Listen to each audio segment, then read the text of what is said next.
Fantastic. All right. Well, good afternoon, everyone. And thank you, Janice, for that really nice introduction on this project that's been, I guess it's kind of been a labor of love for the past 5-6 years, working with a number of partners across the province, which I think you've already acknowledged, my co-authors from Nature Conservancy, from Canadian Wildlife Service, and Ontario Parks.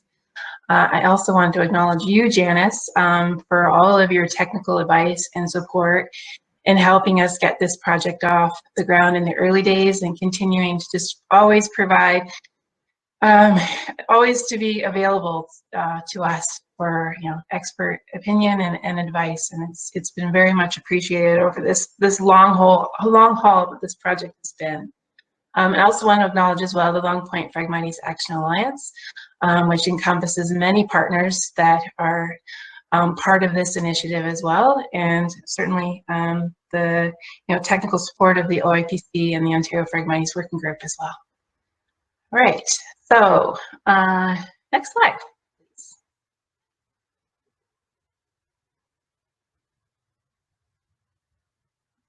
So this presentation is going to just provide you with a brief sort of background behind the emergency use registration project, how we got to this point, and the processes involved with doing an emergency registration and getting all the permitting to do this complex project. We'll go over some of the results between 2016 and 2019 of the life of the project, and then go into a little bit more detail in terms of what we did this past field season in 2020 and our next steps. So I'll be handing off the presentation to my co-authors as we go along. All right, so next slide, please. All right, so I don't think I need to explain to anyone in this room the threats that Phragmites poses. Obviously, we know what a massive impact it is to fish habitat, wildlife, to species at risk, to agriculture, to our roads networks, to property values, to tourism. This is Canada's worst invasive plant. And when you look at that long laundry list of impacts, it's easy to get discouraged when you see this plant so many places across the province. But I think that because of this long list of major impacts, it demonstrates why investing in management and control and prevention are so important, because we do need to protect wildlife habitats, species at risk, and all these other values that Phragmites is impacting. And so that's why it is so worth the effort to manage frag. And I'm always really energized when I participate in these meetings of the Ontario Phragmites Working Group, because I'm always so amazed at the work that people do on the ground to manage it. And it's a lot of blood, sweat, and tears, I know. It's just, I see the successes, the small successes, the big successes that people are having with this plant, and the success that we're having with this program, and it really gives me hope for the future in terms of where we're going with prevention and management. So next slide, please.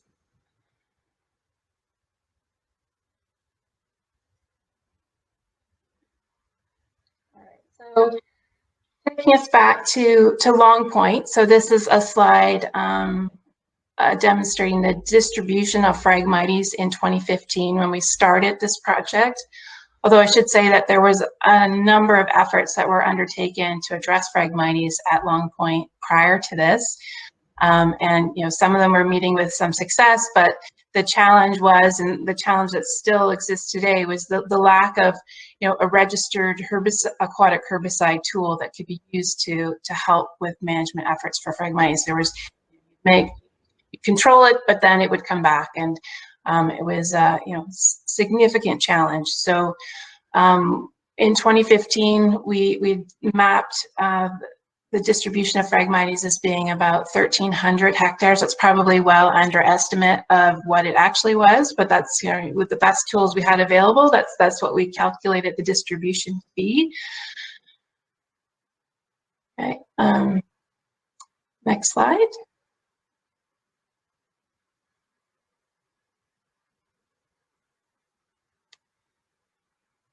So obviously, you know, the threat, pretty significant, over 1,300 hectares. Long Point Region and Rondo Provincial Park are two of Ontario's most biodiverse areas in the province, most impacted by, for species at risk, 19 species at risk in Long Point and 18, I think, at Rondo.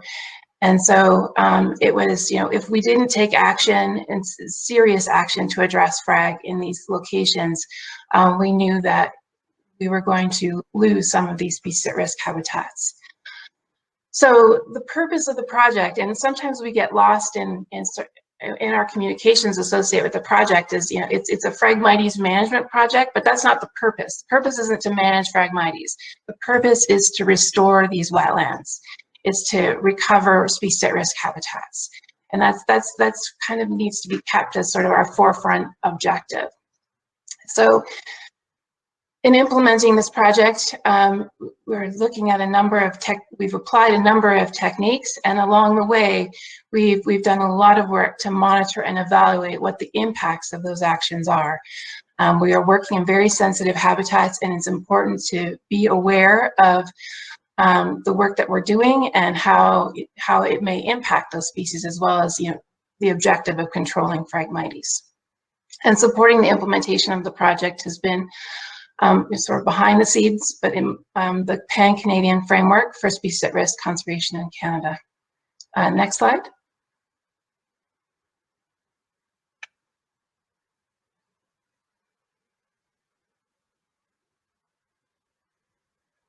So the Long Point Walsingham Forest has been identified as a priority place for Canadian Wildlife Service in Ontario. So that was another reason for us selecting Long Point as our location to do this management work.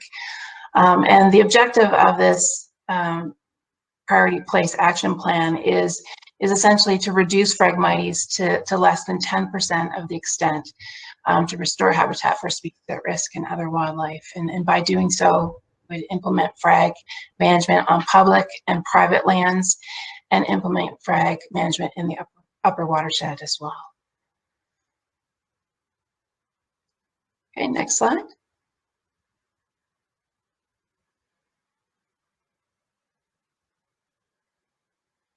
So our primary tool for managing Phragmites as part of the Long Point project in Rondo is an emergency use registration. So we've been able to use an aquatic safe herbicide called Roundup Custom, which has the active ingredient glyphosate. But the road to using that tool was challenging. It took us probably close to 1.5 years to, you know, develop all the application processes and get all of the sort of permitting processes in place to undertake the work. So we have submitted emergency use applications on an annual basis over the past 5 years to use Roundup Custom. That's also involved, you know, in addition to engaging with Health Canada, that's where the emergency registration comes from, through the Pest Management Regulatory Agency, as well as the government agencies that permit the work, like Fisheries and Oceans Canada, and the Ministry of Environment and Conservation Parks. There's also a key component of the project involves community engagement and working with stakeholders, engaging with First Nations communities, sharing information about what we're doing, what we're planning to do, and making sure that we identify concerns so that we can address them as we implement the project. Project has involved, in terms of management actions, fall, aerial and ground herbicide applications that have been conducted on an annual basis, and then follow-up treatments involving mechanical rolling and prescribed burns. And then a key component to this project is the monitoring and evaluation. So although we are implementing the project in Long Point and Rondo, the extensiveness of the monitoring work that we're doing in terms of assessing the efficacy of the herbicide and the surfactant that we're using, looking at its fate, looking at the effects on sensitive communities, I think we're really building a good case for, you know, broader use of these kinds of herbicides in the province, and sort of being able to assess, you know, what is the risk of using them in comparison to the risk of Phragmites control. Okay, next slide.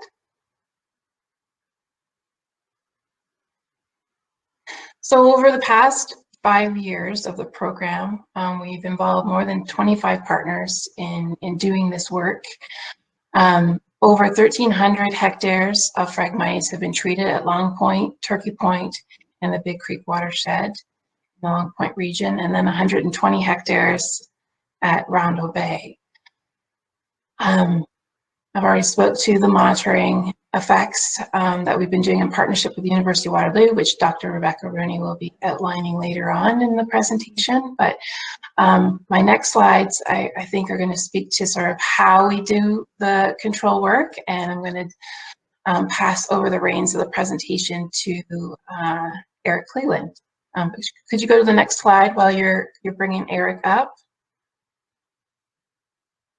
And this is such an exciting picture for me because, as you recall, the 2015 picture where we were at with Phragmites, and now we have the sites that are in red are all the areas that we have addressed for Phragmites. So Eric, are you ready to present going from here? Sure, quick sound check. Can you give me a thumbs up, Francine, if you can hear me? All right. Thanks very much. So it's my pleasure to be here, I think, for the 5th or 6th year in a row for this AGM, talking about the Long Point EUR project.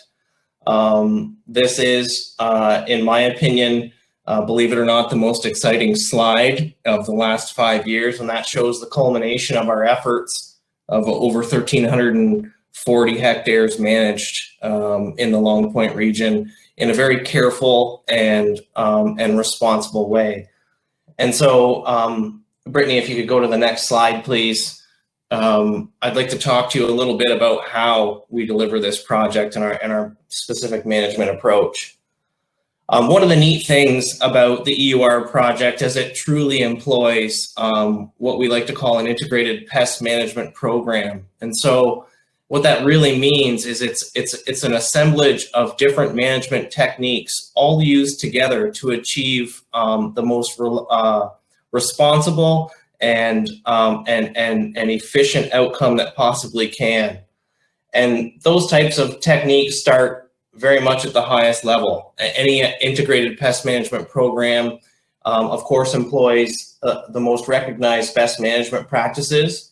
And that starts with activities like applying the herbicide late in the season, where Phragmites remains greener, and many of our preferred native vegetation counterparts in these wetland ecosystems have begun to senesce and set their seeds for the subsequent season. And so by timing that control effort late in the year, we're having the most minimal of off-target impacts we possibly can. I think Janice said it the best almost in every presentation I think she's ever given. Our intent is to do the most good with the absolute least amount of harm. And that's really something I would like all of the frag practitioners in the province to be keeping in mind as they're taking their projects to the next level, particularly as we look to the future and potentially having some really awesome tools, including aquatic herbicides, which might really increase the scale of some of our projects and our abilities to accomplish larger areas. The neat thing about the Long Point and the Rondo project is we have this unique herbicide available to us that I know has left others wishing that they had access to this tool. But when you have great tools, with great tools come great responsibility, and it's important to keep that in mind as you're planning your process and your projects throughout.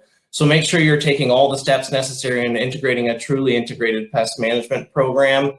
So follow up with your herbicide application and do some cutting and rolling and burning in the winter months to allow that native vegetation to restore, to allow wildlife to begin to migrate between preferential or higher quality habitat types, and quite honestly, to allow you to monitor your site better the next year and minimize your impact in getting in there to treat any stems that do regrow in the following season. That follow-up herbicide application is absolutely imperative to any project. I have yet to see a stand fully controlled 100% in one single treatment. However, if we leave those 2 or 3 stems left and don't go back the subsequent season to undertake and control them, they'll begin to reinfest your site very quickly. And we've learned this lesson many times through different projects in the province, particularly those where we didn't have an aquatic herbicide option available to us.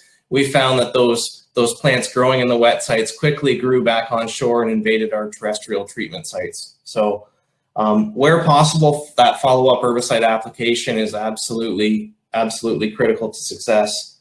And any good IPM project should include a monitoring component. So build in the assessment of your work. Did it go as well as you could? Is there a way you can improve it? How can you improve it? And allow that adaptive management cycle to feed back into your project for the next treatment season.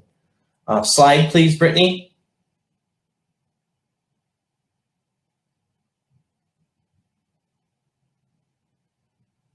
So as part of any well-rounded and responsible project, it's important to think about mitigation, back to the achieving the most good with the least harm. And that starts right at the very beginning of our process in this particular project, beginning with following all of the guidance on our label conditions from Health Canada's Pest Management Regulatory Agency, our permitting conditions from the Ministry of Environment, Conservation and Park, which are quite rigorous, and they should be. It's a very good system that should be in place to monitor the application of pesticides in the province. We have authorizations from the Department of Fisheries and Oceans under the Species at Risk Act, as well as the Fisheries Act. So following their conditions has been very, very valuable to us to demonstrate the impacts that exist and quite frankly, the lack of impacts from many of our activities. And also, as I mentioned earlier in my first slide, applying the actual herbicide during the right treatment time of year is in itself a mitigation measure. Applying an herbicide too early in the season will only result in a top kill on your plants, and you will not have an impact on the root system. If you're not having an impact on the root system, those plants will grow, and that means you have to come back in with your equipment and have more disturbance as you affect a second treatment program. So very critical that you're applying herbicide at the vulnerable life stages of the plant. Next slide, please.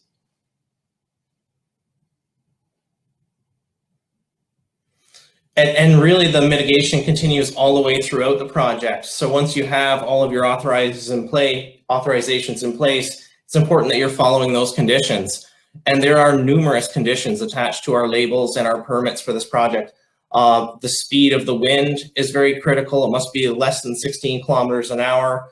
The direction of the wind is important to manage when you are working with a small wind, to make sure that your drift isn't going off site. Following the weather patterns that are forecasted for the day and making sure that you're not going to be rained out within a time period that is outside of the label guidelines for the herbicide to be actually taken in by the plant and not washed off. The timing of the year is very important. How you operate your equipment is a huge part of mitigating your impacts to the critters that we're trying to help in doing this work. One thing that doesn't come up very often in Phragmites management, but is a huge part of our particular program, is actually making sure that you're only controlling the invasive Phragmites. All throughout the Long Point region, we have native populations of Phragmites. And really what this comes down to is there is no mapping tool available that will differentiate between invasive and native Phragmites. And what that means is you need to have qualified contractors with the skills to identify between the two before they go out into the field, to make sure that they are preserving the native genetics where absolutely possible. This is really, really important. All of our equipment, whether it's our tracked Marshmasters, our boats, our trucks, our backpack sprayers, are all documented by GPS. So not only is there a spray point taken when the spray trigger is pulled by the actual exterminator, but a track line is also undertaken as well, following the path of all equipment at all times. So we have a very accurate record of exactly how the project has been delivered. Those records are critical for following up for your reporting at the end of the year, for your extermination reports, or for your fisheries and oceans reports. It also helps if residents ever raise concerns about the application of herbicide. You're able to demonstrate exactly where the herbicide's been applied. So it really is to the practitioner's benefit to very carefully document the project, how it was delivered, the weather conditions daily, that sort of stuff. We have a very rigorous spray log process that we follow as well with our contractors to make sure that we have a very complete picture of the daily activities. It's also important when you're using this type of equipment to think about all aspects of the project. So that includes the winter management as well. A lot of times we prefer to go in and roll using our Marshmaster equipment in the winter months. We identify a time window and a temperature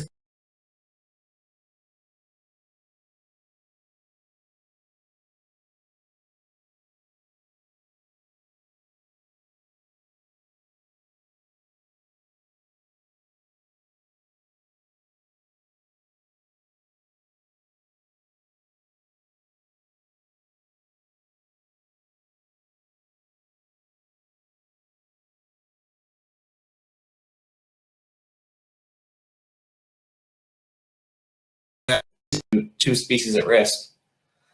We have a number of different ways that we apply the herbicide. We use a backpack where, as our project is moving from initial treatment of very dense stands into spot treatment of very sparse stands or single stems, we're now able to use different equipment. And a backpack sprayer has now become a very useful tool for us.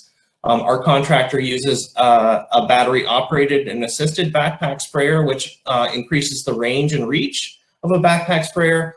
And they oftentimes are walking along the berms found in these coastal wetlands, treating single plants. What we have noticed through the management of this project is that most of the regrowth we see is not in areas that are underwater. It's often confined to spoil piles and berms and other higher ground found within these coastal wetlands. Over the last couple of years, Lake Erie has been at record high levels, and that has been both a blessing and a challenge for a lot of different reasons. It's definitely been a blessing for efficacy of Phragmites control, and it's certainly been helpful for us. Those water levels have had other impacts though, including completely altering the wetland landscapes, even in areas where Phragmites management hasn't occurred. So we're seeing die off of large stands of cattails.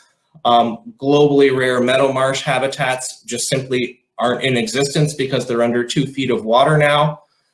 So there's been a huge impact that Lake Erie alone has had on these wetlands. And while we're grateful for its assistance in killing Phragmites, it certainly has had other impacts, including things like forcing wildlife to use other areas they might not traditionally use. One of the benefits also that we've had with the Great Lakes high water levels is the use of our shallow draft John boats.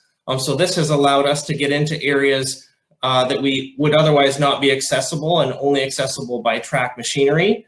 So this really has helped us reduce our footprint.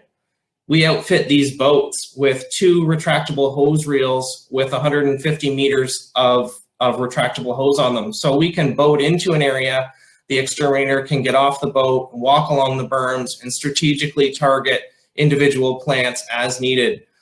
Really reducing our impact on the environment and the potential for any interaction with wildlife.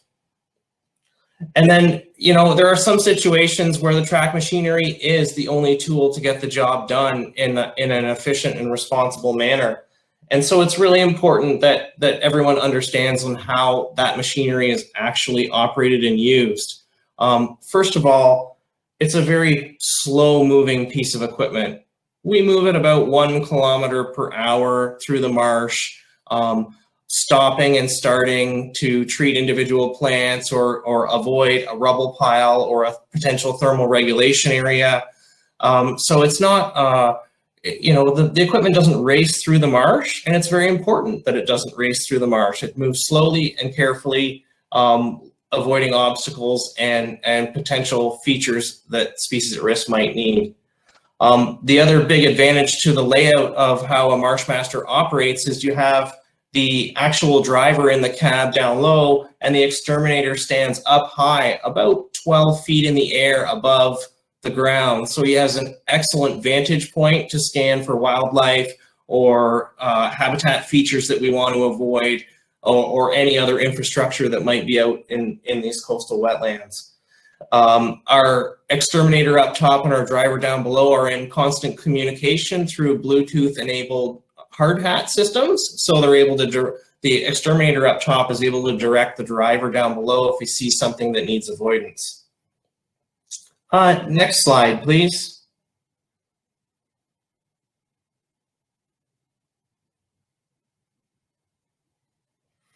And lastly, something that I think is really critical and I would like to see adopted more readily in the province of Ontario is the use of OIPC's best management practices for clean equipment. We use the clean equipment protocol every single time one of our pieces of equipment leaves the marsh, and that whether that's the Marshmasters or the boats or even our backpack sprayers and boots, we have boot brushes in our vehicles. We take not being the source of the spread very seriously on this project. And so we actually have gas-powered pressure washers that are traveling with our equipment at all times, including a high-pressure water pump and filtration system that feeds those pressure washers. So the equipment is 100% standalone and can be cleaned right on site before it's loaded on the trailer. This is really important and something I'd like to see built into contracts for significant operations across the province. One thing that's worth noting and should be built into any project planning for this type of work is the cost and time that it takes to properly clean a machine. It takes about 2 guys 4 hours to clean one Marshmaster with pressure washers, shovels, screwdrivers, pry bars, pulling all of the stolons and rhizome fragments and weeds and leaves out of the tracks and out of the drive mechanisms, pressure washing it off, disposing of all of the waste material once we have undertaken the work. It's really critical, but it's worth it. It cost me significant money on this project to pay the contractors to do this, but they're willing to do it when they're paid accordingly. So I encourage everyone to build this into a cost of doing business so that it becomes the absolute norm in Phragmites management. Next slide, please.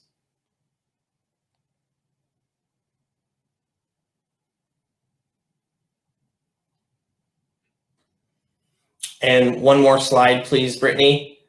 So I'll talk now a little bit about what we have done in the last treatment season, beginning with really the property where this work all began years and years ago, the Long Point Crown Marsh, which is a property owned by the Ministry of Natural Resources and Forestry.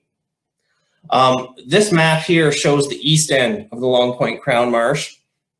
This was the last remaining Phragmites on provincial land in the Long Point region.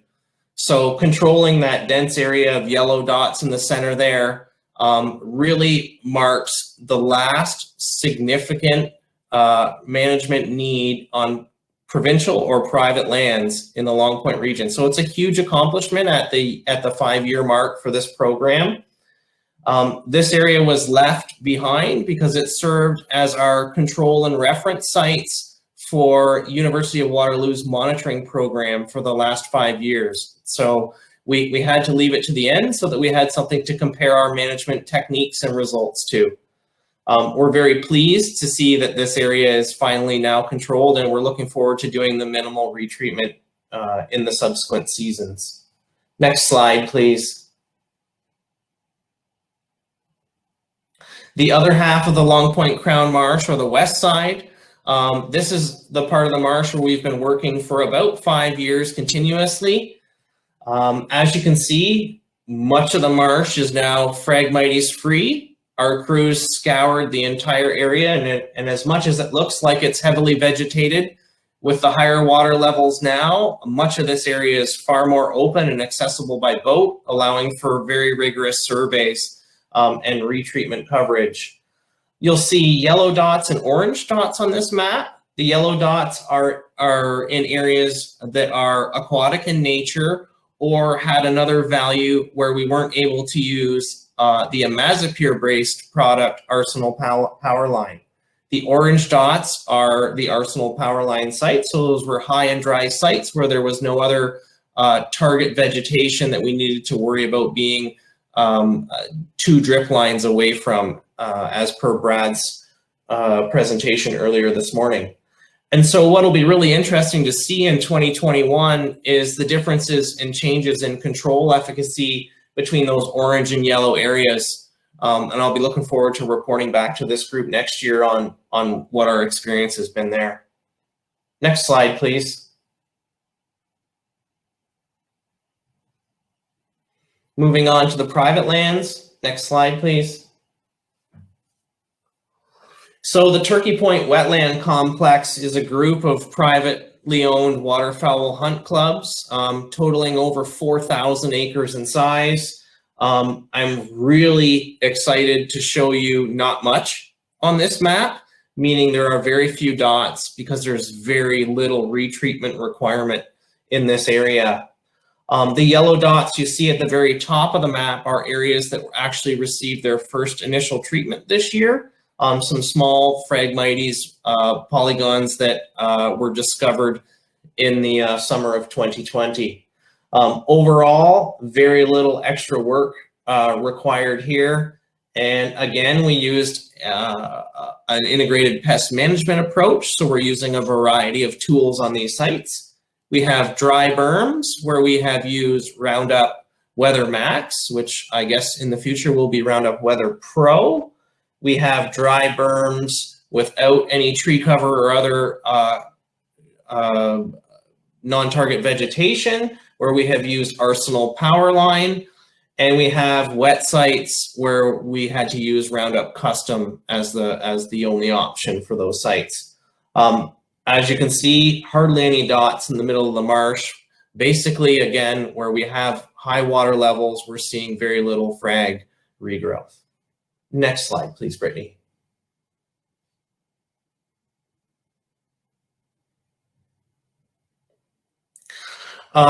Between Long Point and Turkey Point is a section we call the North Shore of Long Point Inner Bay. And it made good sense to us in 2019 to make sure that we controlled the connecting shorelines between the 2 areas where we were focusing our efforts. And so we engaged a number of private landowners along there for permission to treat the Phragmites growing at the base of the bluffs along the Lake Erie shoreline. And this map depicts 6 or 8 sites where we had to do a little bit of retreatment needs in 2020. Very minimal treatment requirements here, but very important follow-up measures. Next slide, please.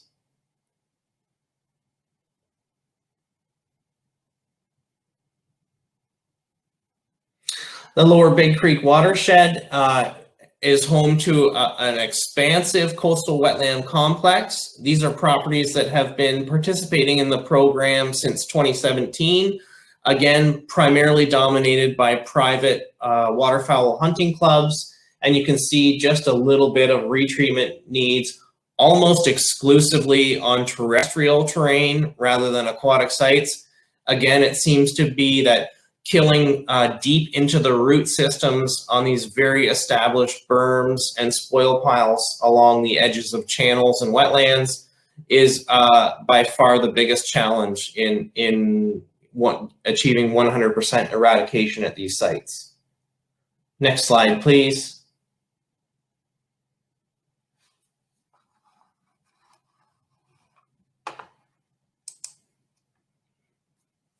And lastly, one of our expansions that we began talking about to this group in 2019 was beginning to protect our investment in the watersheds that we have been working in, and also trying to address the seed sources that might be feeding into those areas where we have worked, you know, rather extensively for the past 5 years. And so to just give you an idea, the Big Creek watershed is the main watershed feeding the Long Point Inner Bay. We have divided it up into 8 phases, and to date have achieved these 3 phases here, 1 through 3. And what that really means is my colleague Brett Norman, who coordinates this work, has been reaching out to these landowners, asking for their participation to survey their property for Phragmites. If they have Phragmites, trying to engage them in one of our control options for the program. And then hopefully following up, including winter best management practices as well. And just to demonstrate the scale and complexity of this work, on these 3 maps here, it includes properties that are directly within these watersheds and subwatersheds. Over 2,700 different parcels of land had to be contacted for this work. The good news from that story is in reaching out to 2,700 landowners, we are able to engage 208 for surveys that showed Phragmites on them. So that's a relatively small percentage that actually contain Phragmites. We were able to treat a number of different parcels. Not everyone was able to participate for a variety of reasons, but in total we achieved almost 10 hectares of control. And keep in mind, these are very small patches, you know, roadside ditches, small backs of farms around irrigation ponds, just along the edge of Big Creek proper itself. So it's a number of very small sites adding up to about 10 hectares of control. Next slide, please.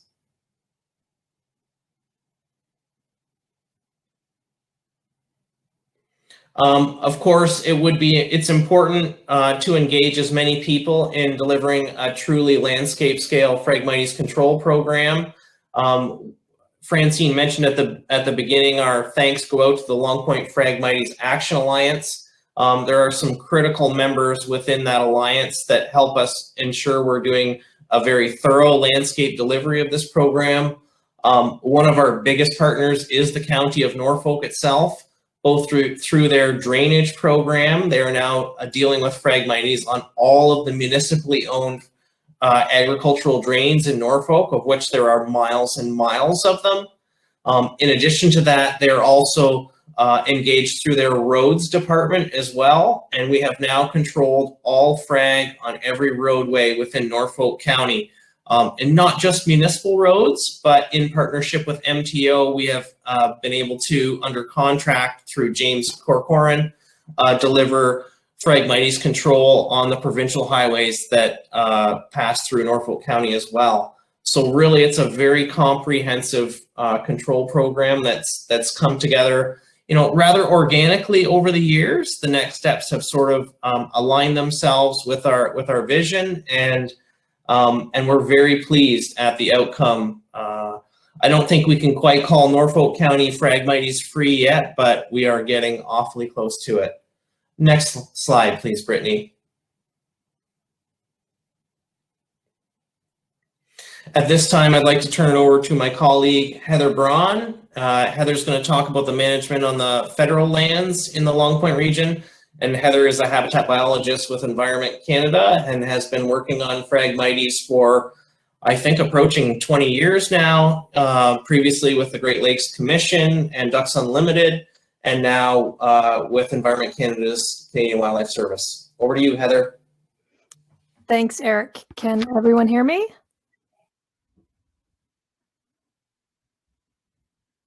We can hear you. So? Yep, we can hear you. Awesome, great. I have just relocated to my 6-year-old daughter's bedroom, so hopefully that explains the background here, but I'm really happy to be here today to talk about the Canadian Wildlife Service and our work on this partnership. It has been a long time coming for CWS to get as engaged in the management of frag on the national wildlife areas. We were mostly just financial partners for the first several years of this initiative. And in 2019, we did a very small scale project. And I'm happy to say that in 2020, we initiated the first of a 5-year plan to remove as much as 90% of the Phragmites remaining on the 2 national wildlife areas in the Long Point region. So this is the Big Creek National Wildlife Area, which you see on your screen, and then the Long Point National Wildlife Area, which is further out toward the tip of Long Point.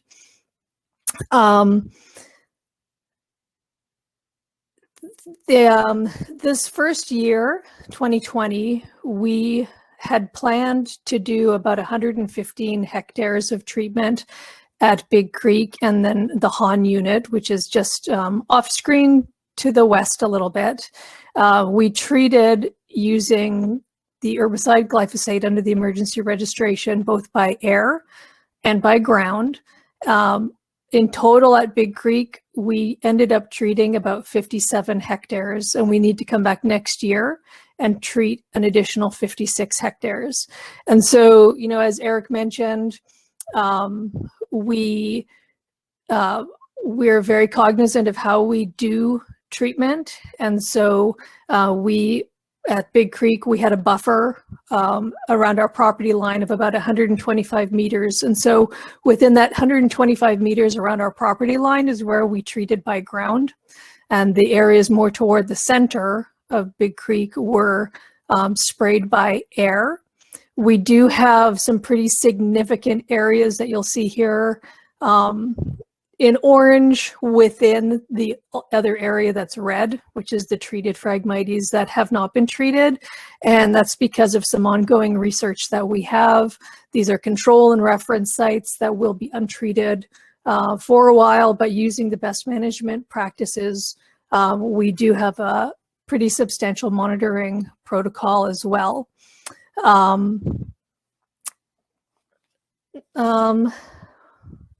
Next slide,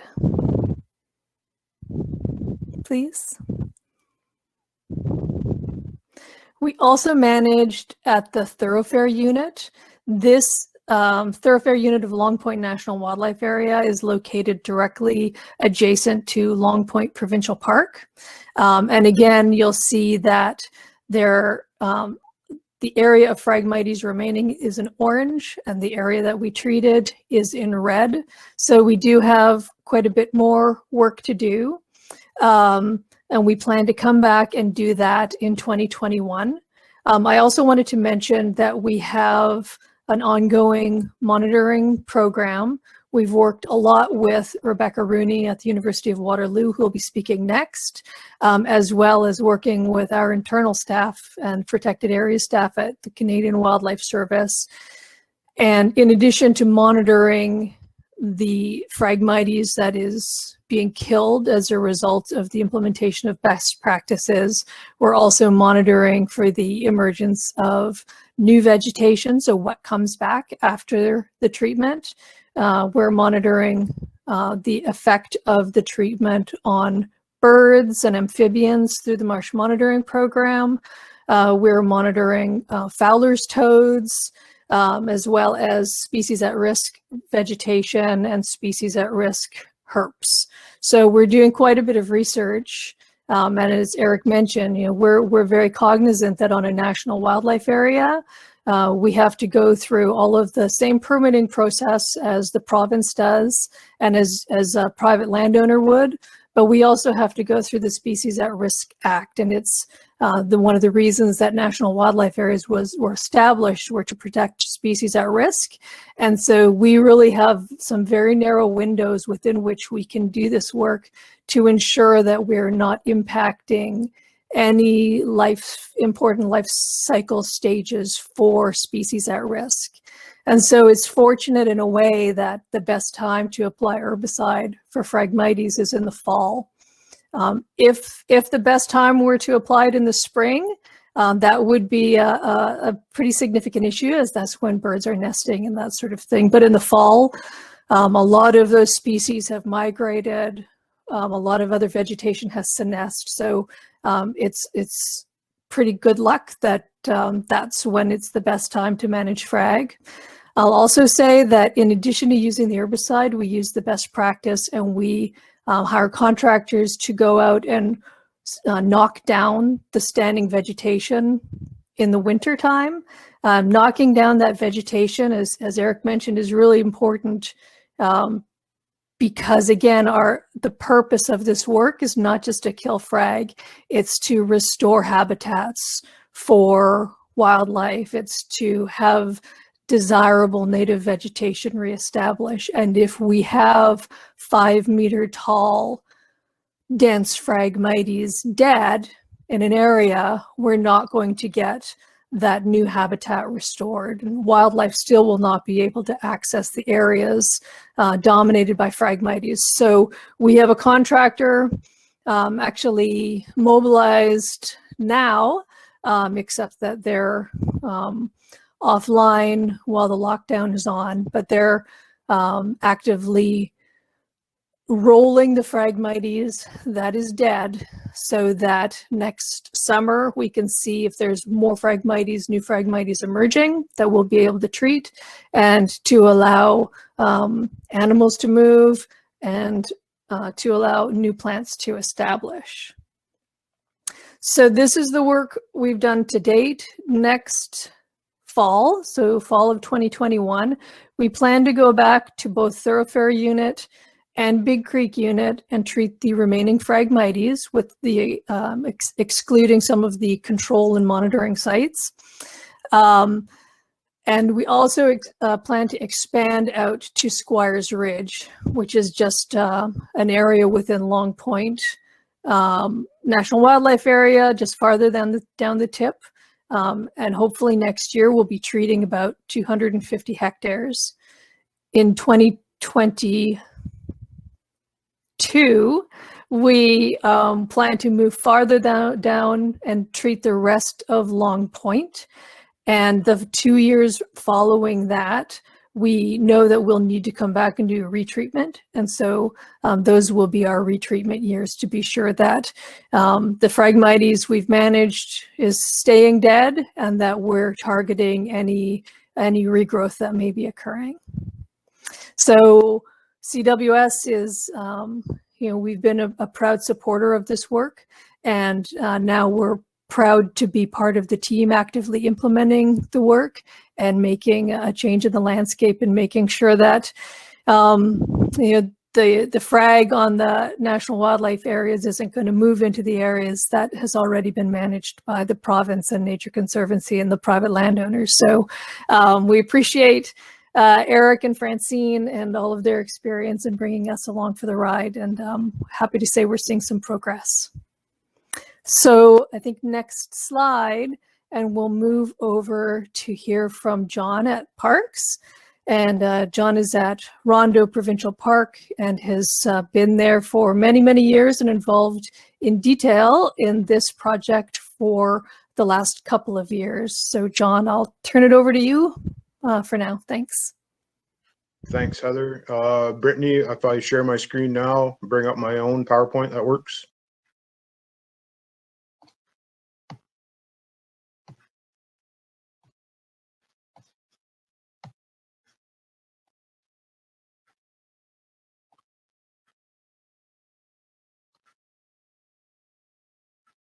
Can everyone still hear me and see the slides?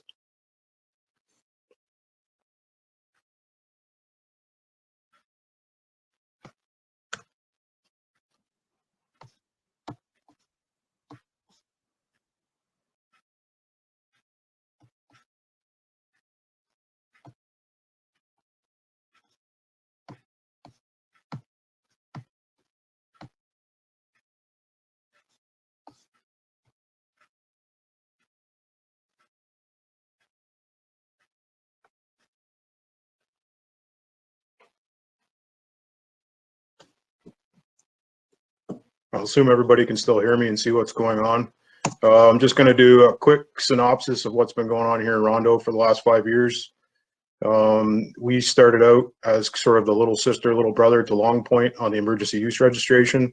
Sort of the background of where we got into it and where we've gone since.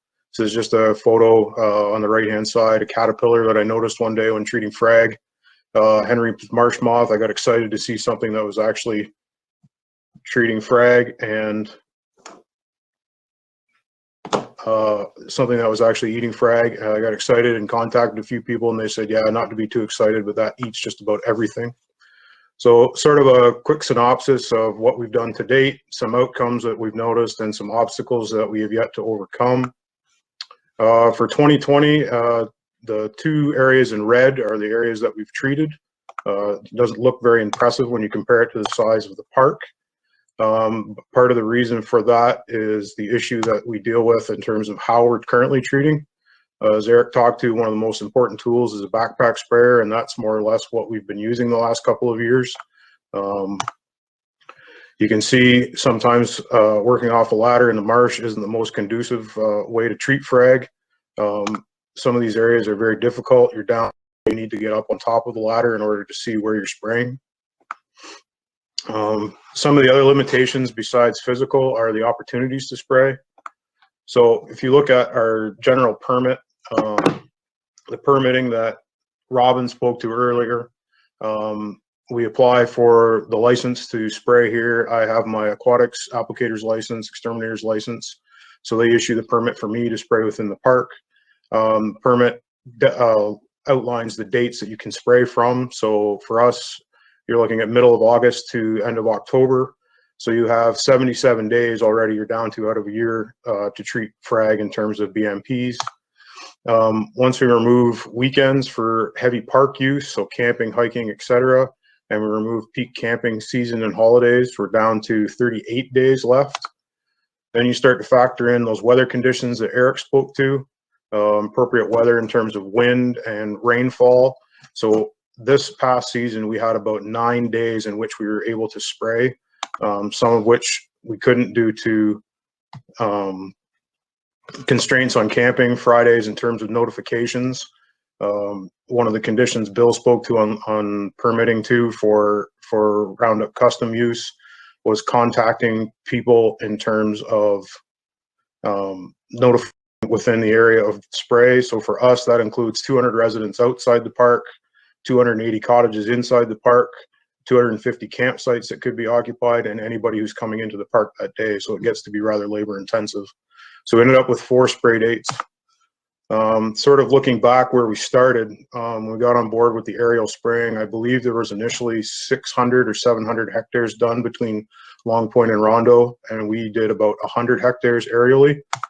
I kind of show this picture lining up the polygons that the helicopter pilot uses to spray with the outcome within the marsh, and you can see how closely they're linked together.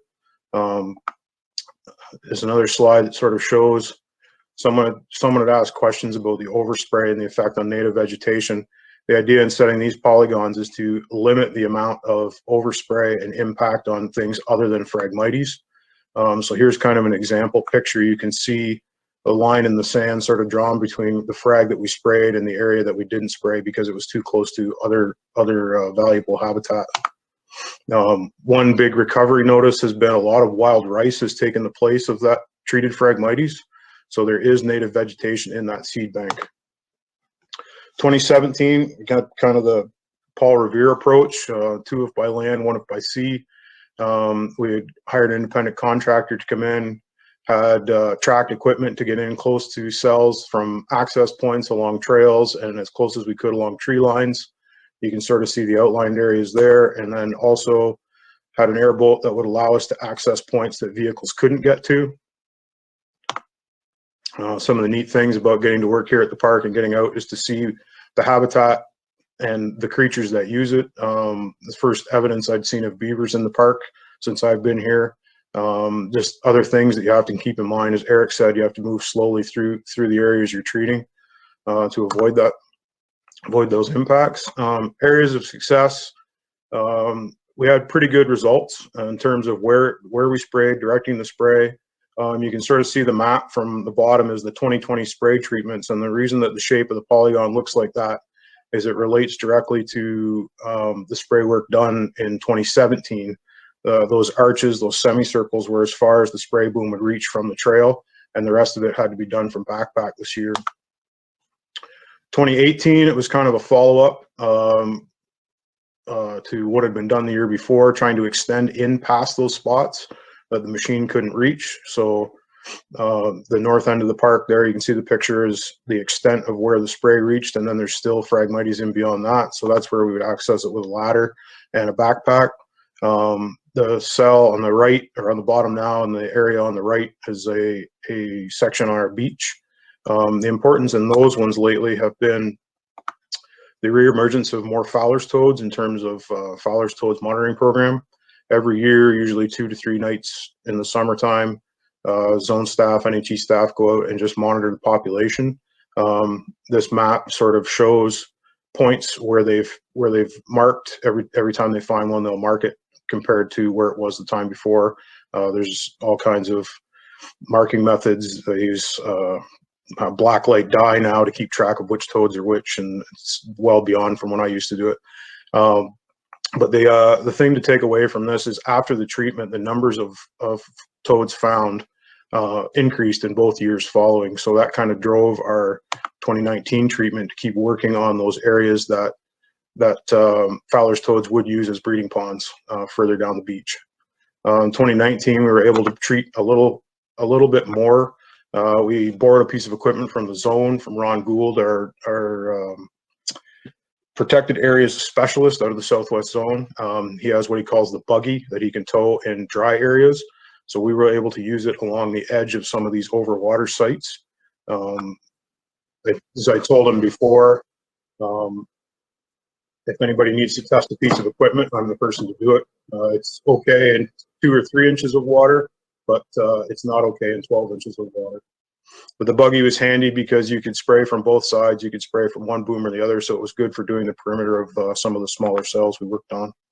So it's kind of a summary map, 2016 till now.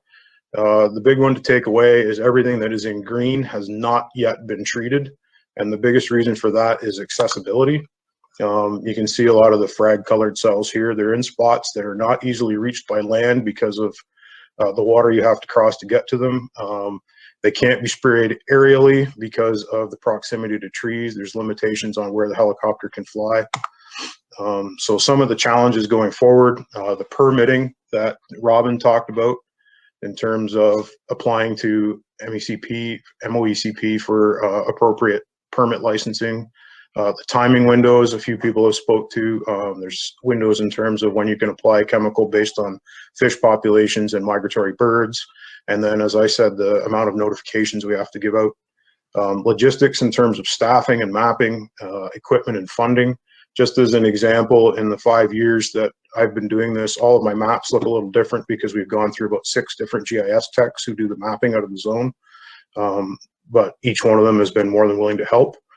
In terms of operations, like this picture shows here, trying to get into some of those sites with equipment is next to impossible, and to try and reach it on foot is too time consuming to be productive. And Mother Nature, wind, waves, and water has kind of been the go-to here. Just a couple of example pictures of the need to keep working on sites. As Eric mentioned, on the left is a site that was treated by Janus, I believe, in 2010. 2009 perhaps, and on the right is a tarping experiment that was done in 2004. That picture there is the same site on the left as it is today, and that same site that was treated with tarps I treated again this year. So the frag problem isn't ever going to go away. It's just a matter of maintaining management over it. In terms of erosion, our marsh trail, which is the biggest access point to treating frag in the heaviest areas in the park, has all but disappeared. You can sort of see in this photo series how quickly it changed. Mother Nature is still undefeated. We attempted to patch it with our maintenance staff, hold the road together, but ultimately the water kept coming up and kept washing the road away. With higher lake levels, mild winters, year-round wave action, it really limits our access to these areas. and the areas that do have frag are now underwater, so we do have that need for the overwater spraying capabilities. I saw a lot of people were asking questions about winter management. As Paula spoke to with the MTO Fryer program in terms of managing after for winter management removal, there is a 6-month permitting process in order to create a prescribed burn plan on provincial land. So a lot of the trouble lies in where are we going to burn, and is that an area we're going to be able to spray depending on what the water level is that given year. Been lucky here at Rondo to be able to pull off a couple of burns on some of the treatment work that was done back when Janice first started back in the late 2000s. But all of those challenges that you face in the components of Phragmites management are double in terms of the winter management. The logistics, the operations, and the weather become tighter windows. We were successful in pulling off an aerial burn one year, but when you start to get into the cost effect analysis, you're looking at $6,000 to $7,000 an hour for a helicopter use. One other example of Mother Nature's wrath, trying to burn Phragmites, Ordnance Beach in 2019. This was about a week before we burned. The lake had flooded the entire road out. We did manage to burn some of the area. A lot of it was left unburned because of the water in the center of the block. You can start to see the remnants there. But ultimately, the frag that was burned is gone. There's been a couple of touch-up treatments since. But I look at Ordnance as it's almost a 15-year success story after Janice first started.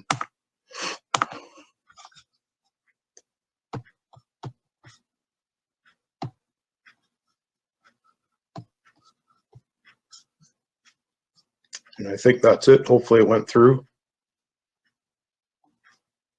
And we heard everything. I'm just going to invite your co-presenters back up to answer any questions. Okay.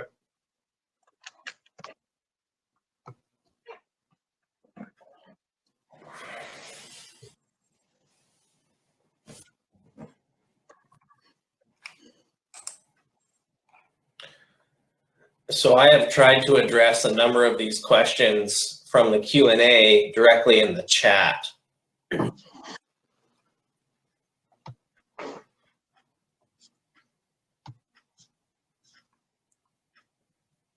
So there's a question about rolling and burning as a step. We try to implement that wherever possible. With the high water levels we're seeing in Lake Erie currently, finding a place to light a fire is really challenging. So that hasn't been a primary tool for the last couple of winters. However, the follow-up rolling or mowing as needed in some sites has been undertaken both with tracked equipment and with handheld gas-powered trimmers.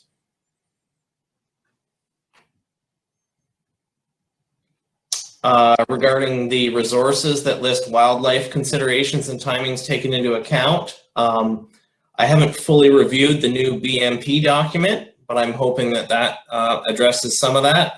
Certainly, I'd be happy to chat with anyone that's interested in appropriate timing windows for wildlife mitigation, as we've explored, I think, just about every option over the course of this project.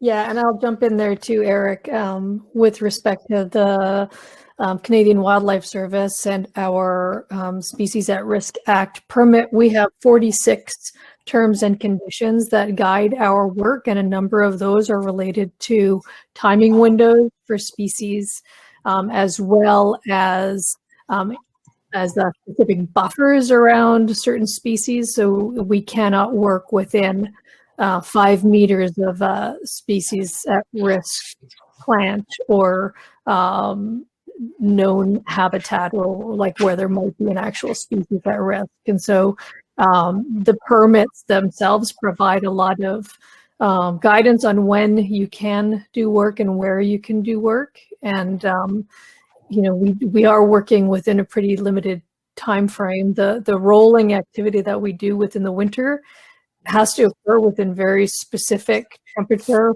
parameters, because at a certain point when it's warm enough, turtles would begin to emerge. And so we need to be sure that to the extent possible, we're minimizing risk, recognizing that every activity that we do, there is going to be some risk.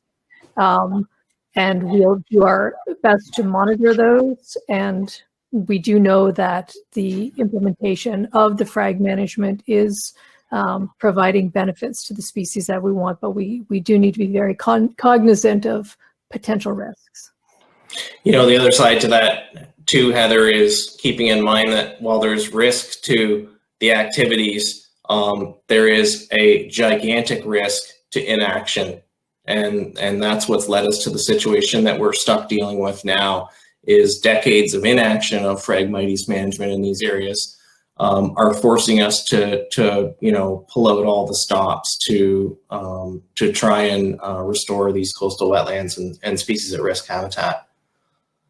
Just moving on, planting trees and shrubs over to create shade over a ditch, does it help?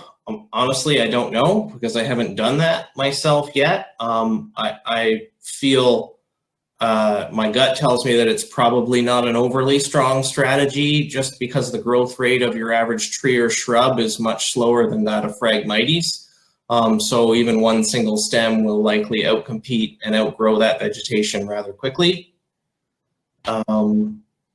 There was a question about being able to treat all the frag in an area. Other than the Crown Marsh East map that I showed as part of the presentation, which was our last remaining site, that was a condition of our permits to leave that site as a reference or control plot for the University of Waterloo monitoring program. There was a lot of value in leaving that site for the 4 years of the project that it was left to free to grow. Because it allowed us to have that comparison and tell the story of how effective our frag management really is. Question about tank mixes. We haven't explored tank mixes yet, and I see the shepherd's hook is probably coming out to get me from Janice. I did want to address that though, Eric, because the combination of a 50-50 mix of glyphosate and imazapyr is commonly used in the US in areas where glyphosate on its own has not been found to be effective. And then imazapyr is used on its own in certain instances too, but typically, because it tends to be much more expensive, is not the first line of defense. Managers typically start with glyphosate, then do a mixture, and then straight imazapyr. Once we have imazapyr licensed here, we need to figure out how we want to use it. And I will say that for Canadian Wildlife Service, our preference at this point will be to continue to use glyphosate, because we know how it works and we're comfortable with how we can apply it within a landscape that is very sensitive and has numerous species at risk. However, we will still need to apply for an emergency registration for the use of glyphosate.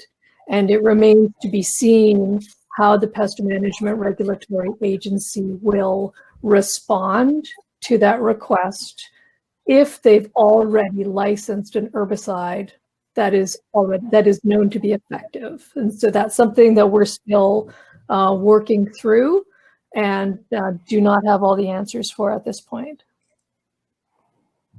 Thank you. I'm going to actually just close this part of the meeting. It's really valuable information. I apologize to Francine and Eric and Heather and John. I only allotted you 40 minutes, and obviously you needed a lot more time to convey the information. I still appreciate that. We are going to adjust the schedule a bit. Before we do, I just want to actually highlight some little discussion about the imazapyr glyphosate.